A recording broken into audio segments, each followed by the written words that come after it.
Okay, so our next unit is all about your finances and keeping track of your expenses so you can hopefully make a budget and be smart with your money. This unit's, I've called it record keeping, but we're going to look at budget sheets and average expenses. And if you guys haven't noticed, my whole goal of this class is to hopefully make you financially smart. So when you graduate and get out on your own, you don't blow all your money and wind up in a situation where you can't pay your light bill. So it's pretty smart on your part to keep track of how much money you get coming in from your job and how much money you spend. Now, it was probably one of the hardest things I ever had to do as an adult because once I got my first real job and I was making decent money, I had a tendency to overspend. If you don't keep track of your bills, you might forget to make a payment, and before you know it, they're going to shut off your water, or you've forgotten to pay your cable and you don't have any sort of entertainment at home. So just be smart with your money. So some of the vocabulary here, you can read that on your own. I'm not going to try and browbeat you with it. But the big thing is we're going to look at what's called a monthly expenditure sheet. Basically, what I've got is a scenario where we're looking at this family's kept track of all of their bills for 3 different months. So if you look at a year, there's 12 months in a year. You'll hear different companies talk about like their first quarter earnings or their second quarter earnings. They're talking about a span of 3 months. So that's kind of why we focus on this expense sheet broken down into a 3-month time period. It's also kind of lines up with winter, spring, summer, fall, but that's neither here nor there. So Selena and Trent Miller, they recorded all of their expenses here. See if I can make this a little bigger. Oh yeah. One thing kind of to note is not every category is the same every month. Like if you look at, say here in September, they had a doctor's copay. They had to go to the doctor for whatever reason. They didn't have that in other months. Or, there's a dry cleaning expense here in August. Well, they didn't have that in other months. So just kind of be aware that not everything happens every month.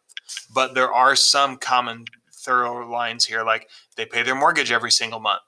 Mortgage is basically your house payment.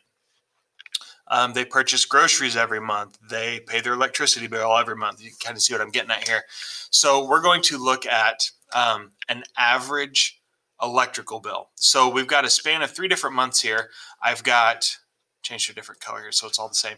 I've got an electrical bill here for $121.47, another one here for $153.56, and another one here for $125.88. So if you're not familiar with the term average, you're just going to take the amounts that I'm asking you. I'm asking you to average the electrical bill. You're going to add those all up and divide by how many there are. So in this case, you're going to divide by 3. So you add up your 121.47, your 153.56, and your 125.88.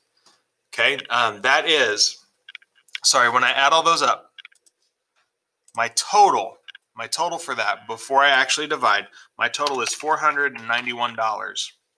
So when I'm sorry, $400.91. So when I divide that by 3, I'm going to get an average expense for their electrical bill for $133.64. Okay. Be careful with these. Since you're dividing by 3, a lot of times you'll get like these funky repeating decimals. Just make sure that you're correctly rounding to 2 decimal places. Okay. So on average, the Millers here, they can expect to spend about $130 some odd dollars on their electrical bill.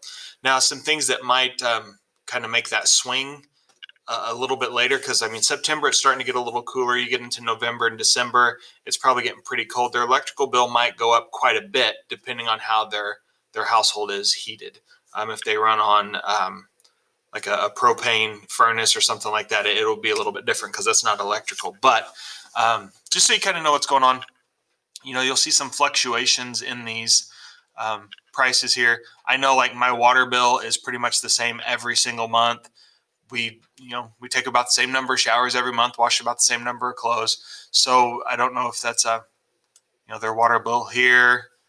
Water bill here. Holy cow, that jumped way up that month.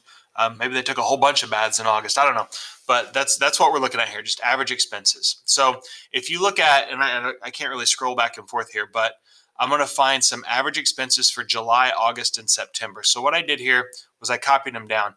I want the average monthly expenditure for what they paid on their credit cards, their groceries, and their home repairs.